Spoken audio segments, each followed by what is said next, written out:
DeAndre, you said the other day you're looking forward to more home games. You're not a big away game fan, but you wanted to get used to the crowd here. What was the atmosphere like here for you guys tonight? It was great. I think we played well. They fed off our energy. We fed off their energy. I think as the home team, we got to make it as hard as it can be here to play. So I think they do a good job of doing that. Defense being one of your many strengths, how were you guys able to so effectively shut down their offense? I mean, that's a Knicks team that puts up a lot of points.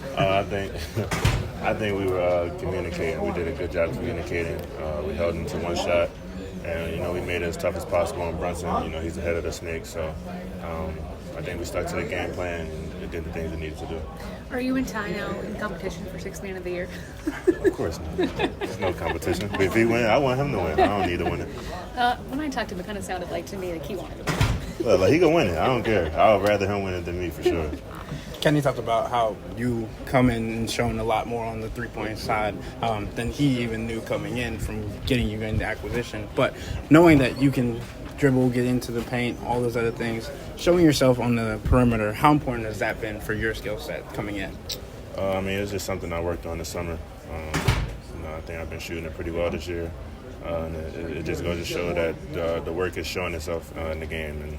And like you said, I could do a lot out there, and adding a three-point shot just helps not only myself but the team as well. Go ahead. What's your mindset when you see a defense playing and going under screens on you? I'm going to shoot it. It's that simple. I'm going to shoot it. Your last game with Atlanta, you spent some time guarding Wemby. Last night you were dealing with Day'Ron Sharpe a little bit. Tonight, Cat. What's your mentality when you guard centers? Just try to be physical. Usually they got a height advantage on me, so I try to get lower than them, get leverage. It's tough sometimes. Guys are going to score just because of their height, but my goal is just to make it as tough as I can for them. Kenny talked about his excitement for the front court of you, Dean, and Evan together. What was your first impression of that look? I didn't know Dean was that tall. It kind of surprised me when I got here and I saw how tall he was. But he's really tall, and he has length, and he's proven to be a good defender as well. Ev is obviously a good defender, and I'm just looking to add my length to that as well. Kenny was also talking about how guys who were here for a couple of years ago were still talking about the playoff series they played against this guy before this game.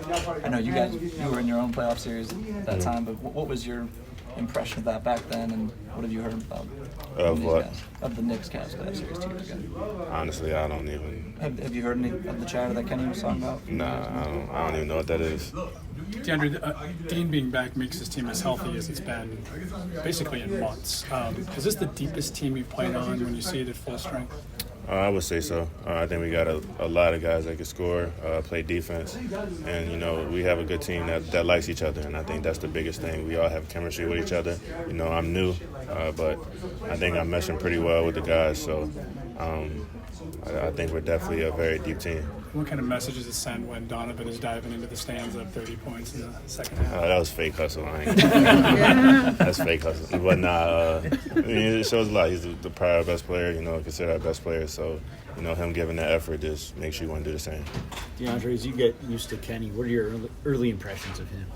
He's a real laid-back dude. Knows what he's talking about. He gets us to play hard, and yeah. He's always talking about building relationships, obviously because you're new. Have you felt that? Have you guys had any time to start? Not much yet. But he has a lot going on, and I do myself. So I'm sure we'll get to that eventually. Speaking about Ty and how you guys have already kind of come off, you guys were the first two off the bench. Just having the added chemistry from playing in Virginia, how has that kind of translated early on in your first 4 games here? It's really easy. He plays the same. He's gotten better, obviously, but he's the guy I remember playing out of college. So it's real easy for me to play my game and know what he's going to do, and vice versa. You guys check a lot of the benchmarks for what a championship contender looks like statistically, but there seems to still be like this. Well, they gotta prove something. Mm-hmm. Why do you think it takes so long in the NBA for people to trust their eyes or the data or whatever? I think you just gotta win. I think when we win, there's not nothing you can say. So we're gonna continue to do that, and however far we go, then we'll see what people have to say then.